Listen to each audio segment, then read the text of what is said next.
Sábado 20 de enero de 2024. Tres mensajes del Evangelio de hoy, tomado del Evangelio de San Marcos, capítulo 3, versículos del 20 al 21. En aquel tiempo, Jesús llega a casa y de nuevo se junta tanta gente que no los dejaba ni comer. Al enterarse su familia, vinieron a llevárselo porque se decía que estaba fuera de sí. Palabra del Señor. Gloria a ti, Señor Jesús. Amigos, hoy el Evangelio nos presenta un breve texto bíblico, 2 versículos solamente, pero de una profunda enseñanza. El Señor acababa de venir de un largo viaje apostólico donde había predicado, expulsado demonios, había hecho muchos milagros y por supuesto esto le había ganado muchos seguidores, pero también muchos enemigos. Y esos enemigos comenzaron a decir que este profeta de Nazaret se había enloquecido. Esto llegó seguramente a oídos de algunos familiares que vinieron a llevárselo para la casa porque consideraban que estaba loco. Vamos a meditar 3 mensajes de este Evangelio. Primero, necesitas una casa. Segundo, más celo apostólico. Tercero, te sientes incomprendido. Vamos con el primer punto. Necesitas una casa. El Evangelio comienza diciendo, en aquel tiempo Jesús llega a casa. Hasta aquí el texto. ¿De qué casa nos habla el texto bíblico? No es propiamente de la casa de Nazaret donde Jesús se crió. Recordemos que Jesús nació en Belén, pero se crió en Nazaret. Sin embargo, cuando el Señor inició su ministerio público, residió en Cafarnaúm. Desde allí el Señor salía a misión y allí regresaba de misión. Y esto es bien bonito, porque digamos que el Señor regresa a su casa por una razón natural. Va a descansar. Después de un extenuante viaje apostólico, el Señor quiere regresar a descansar y a tener momentos de intimidad con sus apóstoles. Qué lindo esto. El Señor, cuando estaba predicando, haciendo milagros, sanando personas, expulsando demonios, pues le enseñaba a sus apóstoles con el ejemplo. Pero luego, en la intimidad de la casa, el Señor instruía con cuestiones más elevadas, más profundas, daba a entender qué significaban los signos que Él hacía a lo largo de las predicaciones. Les explicaba todo en la intimidad del hogar. Y esto de la casa es algo bien lindo porque todos necesitamos una casa. Todos necesitamos un hogar. Así es biológicamente, pero también así es espiritualmente. Y podemos decir que nuestra gran casa es la iglesia. Sí, amigos, la iglesia es nuestro hogar, es nuestra casa, es nuestra familia. Y luego, dentro de esta casa, podemos decir tenemos habitaciones muy concretas en las que podemos estar. Me refiero a las parroquias, a los grupos de oración, a los movimientos, a las comunidades. Familia, hoy un católico que quiera verdaderamente vivir su fe no se puede dar el lujo de estar solo. Un católico solo es un católico en peligro. Hoy es absolutamente necesario que tratemos de estar en comunidad. Repito, tu comunidad parroquial, tu comunidad apostólica, tu movimiento, tu grupo de oración, aquel lugar donde se congregan para crecer en la fe. Es que el apóstol San Pedro nos advirtió en su primera carta, en el capítulo 5, versículo 8, lo siguiente: sed sobrios y velad. Vuestro adversario el diablo ronda como león rugiente buscando a quien devorar. Lo repito, un católico solo es un católico en peligro. ¿Por qué es entonces importante tener como una casa espiritual, una comunidad para alimentarse?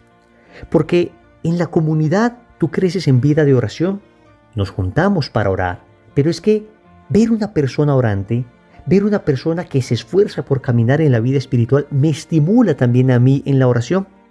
También nos reunimos en comunidad para formarnos. Ciertamente habrá personas que tienen la disciplina suficiente de llegar a su casa, leer la palabra de Dios, leer libros espirituales, pero seamos honestos, la inmensa mayoría de nosotros necesitamos el estímulo de la comunidad. Necesitamos que otro llegue a la comunidad y nos diga, mira este libro tan lindo que estoy leyendo. Que otros en la comunidad nos exhorten para leer la palabra de Dios. Necesitamos la comunidad para hacer apostolado. Porque si yo hago apostolado solo, seguramente lograré llegar a un número reducido de personas. Pero si hacemos apostolado en comunidad, es más grande el número de personas a las que vamos a evangelizar. Alguien decía que hacer apostolado solo es como pescar con caña. Pero hacer apostolado en comunidad es pescar en red. Se pescan más peces. Necesitamos la comunidad, necesitamos la casa, para crecer fraternalmente. Es que la iglesia es asamblea de bautizados que se reúnen en torno a la palabra y al sacramento. Y en estas reuniones se experimenta la caridad fraterna, al punto que de las primeras comunidades cristianas se decía: miren cómo se aman. Entonces, la comunidad, la casa espiritual es indispensable para crecer en la vida espiritual. Segundo, más celo apostólico. El Evangelio dice una cosa bien bella. Dice que se juntaba tanta gente que no los dejaban ni comer. Vamos a ver, el Señor viene de un viaje apostólico y llega a la casa a descansar, y todo el mundo se entera y empiezan a llegar a pedirle milagros, a pedirle sanaciones, a pedirle expulsión de demonios, a suplicarles que les enseñe. No los dejaban ni comer y el Señor los atendía. Hay otro bello pasaje también del Evangelio que nos habla de una ocasión en la que Jesús se fue con los apóstoles en un barquito a descansar y la gente empezó a verlos y salieron corriendo. Y cuando Jesús llegó finalmente al lugar donde iba a descansar, se encontró una enorme cantidad de personas y dice el Evangelio que el Señor tuvo compasión de ellos porque los vio como ovejas sin pastor.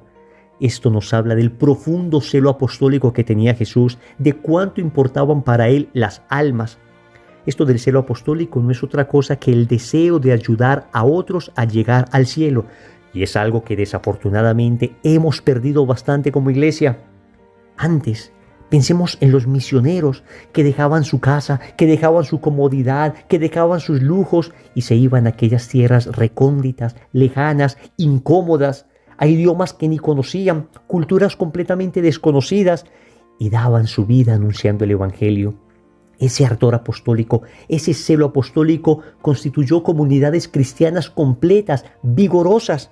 Muchas de ellas después dieron frutos tan abundantes que gracias a estos primeros misioneros hoy nosotros podemos tener fe. Pero debemos reconocer con tristeza que hoy nos encontramos como iglesia en una crisis de celo apostólico. Hoy estamos demasiado cómodos, nos cuesta dificultad algún sacrificio el momento de evangelizar. Si no tenemos todos los recursos, entonces no nos lanzamos en búsqueda de almas por el Señor. Miren lo que hacía Jesús. Prefería dejar de comer, prefería incluso posponer una necesidad biológica tan vital como el alimento con tal de ayudar a otras personas. Esto tiene mucho que decirnos a nosotros, y es que de verdad ayudar a otros implica sacrificio.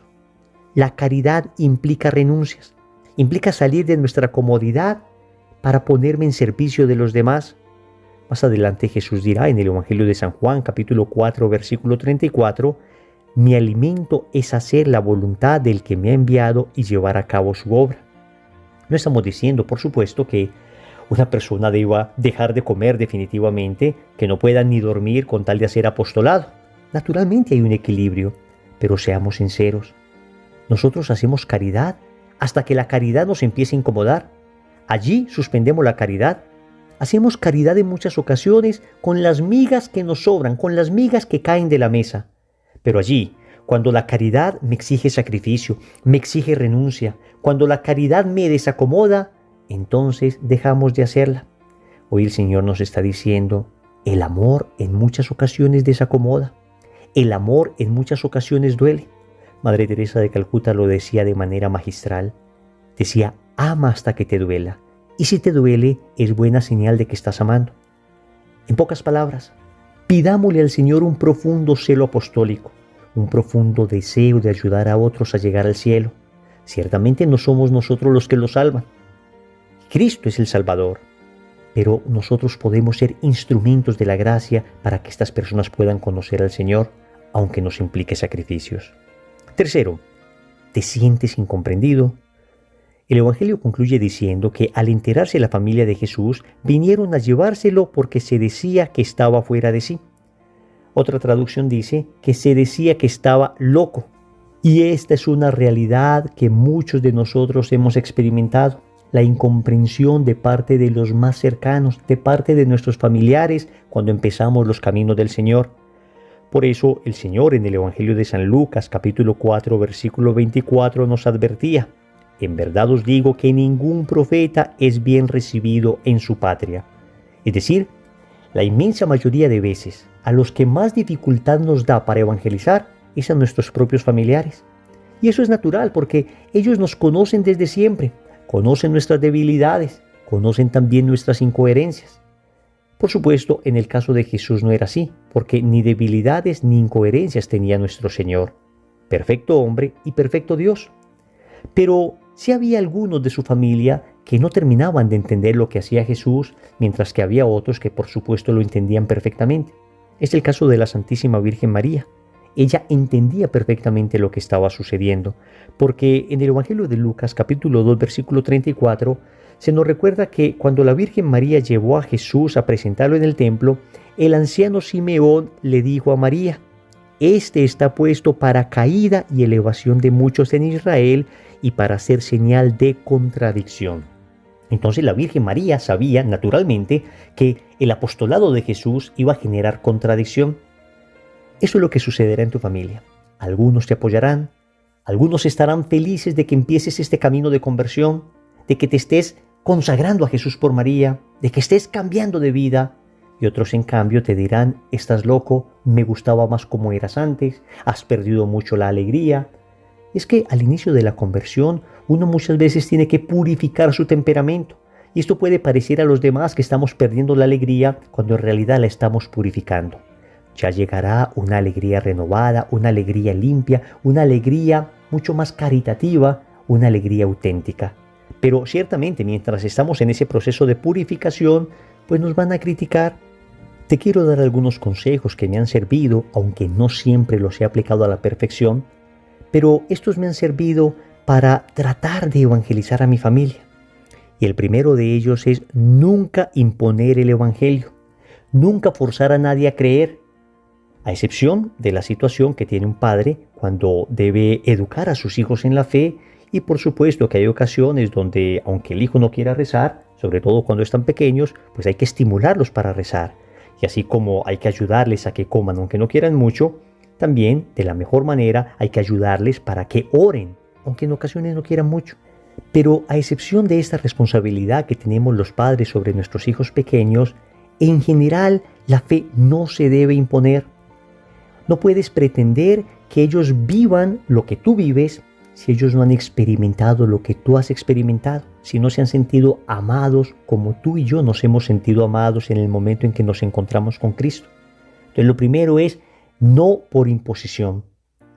Un segundo consejo es establecer un plan de oración y mortificación por nuestros familiares.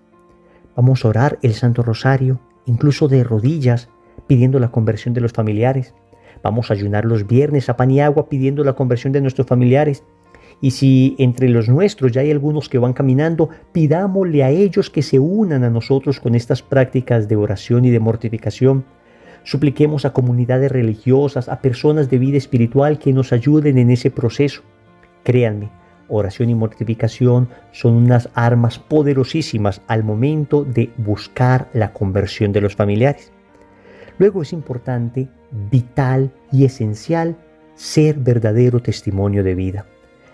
Muy poco servirá lo anterior si no nos esforzamos nosotros por ser coherentes con lo que creemos. De nada sirve que escuchen el Evangelio de nuestros labios si no ven el Evangelio en nuestras vidas. Dicen sabiamente que las palabras mueven, pero el ejemplo arrastra. Entonces es indispensable esforzarnos al máximo por ser testimonio. Ojalá fuéramos santos ya, pero sé que todavía no lo somos. Por consiguiente, por lo menos hagamos nuestro mejor esfuerzo. Y si es que nos equivocamos, si es que todavía estamos cayendo en ciertas cuestiones de carácter, en ciertas expresiones no tan caritativas, seamos humildes y pidamos perdón. Si no somos capaces todavía de mostrar santidad, por lo menos mostremos humildad, reconociendo que nos equivocamos. Y naturalmente, después del testimonio de vida, hay que esforzarnos por dar la palabra de vida, inventarnos maneras creativas, sagaces, inteligentes, prudentes de anunciar el Evangelio. En ocasiones, al momento de comer, propondremos algún tema interesante que nos dé pie para hablar del Evangelio. En otras ocasiones pondremos una charla, algún testimonio, alguna meditación, de tal forma que prudentemente nuestra familia vaya escuchando y se vaya interesando. Podemos dejar un buen libro con un nombre provocativo respecto a la fe que les pueda interesar. Podemos llevar a algún amigo a contar un lindo testimonio que muestre la alegría del Evangelio y cómo el Evangelio lo que ha hecho es mejorar su vida. Podemos incluso a través de las redes sociales, a través de aplicaciones de mensajería instantánea, mandar algún testimonio, algún artículo, algo que pueda ayudar a la otra persona a conocer algo de la fe sin ir a saturarlos, sin que ellos se sientan presionados ni obligados. Amigos, la caridad nos irá indicando con qué prudencia lo debemos hacer. Oremos. Amado Señor, gracias porque en el Evangelio de hoy, un Evangelio tan corto, me enseñas tanto. Me enseñas en primer lugar que necesito una casa, una comunidad.